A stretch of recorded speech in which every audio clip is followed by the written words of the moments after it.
Rule of third ডিজাইনের কম্পোজিশনের ক্ষেত্রে সবথেকে বড় একটি গুরুত্বপূর্ণ সূত্র।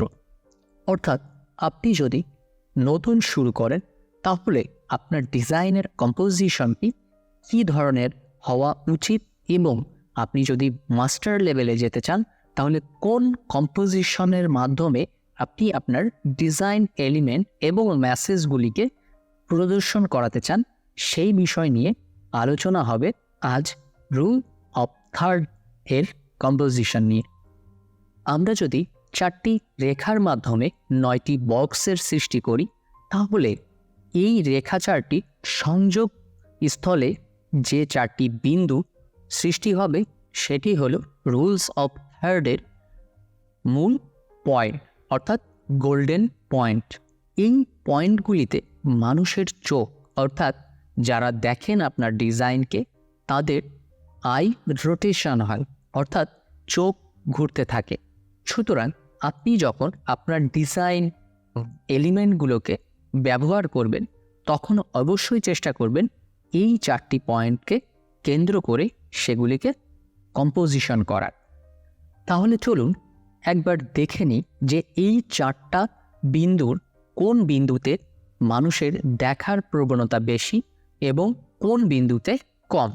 একদম উপরের বাম পাশের বিন্দুতে মানুষের দেখার প্রবণতা 41% এবং ডান পাশের উপরের বিন্দুতে 20%। একইরূপ বাম পাশের নিচের বিন্দুতে 25% এবং ডান পাশের নিচের বিন্দুতে 14%।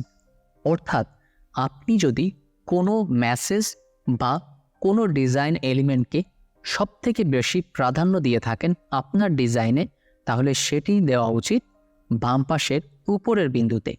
তাহলে আপনারা খুব সহজেই বুঝতে পারছেন যে আমাদের দেখার প্রবণতা বাম পাশ থেকে নিচে এবং নিচ থেকে ডান পাশের উপরে এবং উপর থেকে নিচে, ঠিক এই লাইনটির মতো।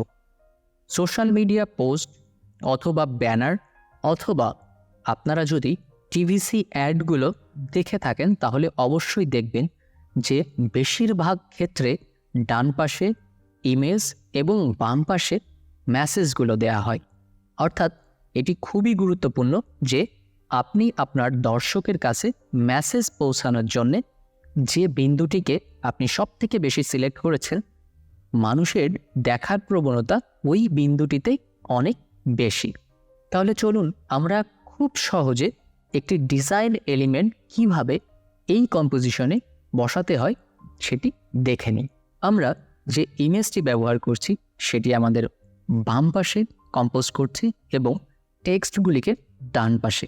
আপনারা অনেক সময়ে ওয়েবসাইট ব্যানার এবং টিভিসি থেকে শুরু করে পোস্টার এবং সোশ্যাল মিডিয়া পোস্টে এই ধরনের ডিজাইন দেখতে পাবেন। এই 4টি বিন্দুকে কেন্দ্র করে যে কম্পোজিশনের সূত্রটি রয়েছে একে বলা হয় রুল অফ থার্ড। আশা করি আপনারা বুঝতে পেরেছেন।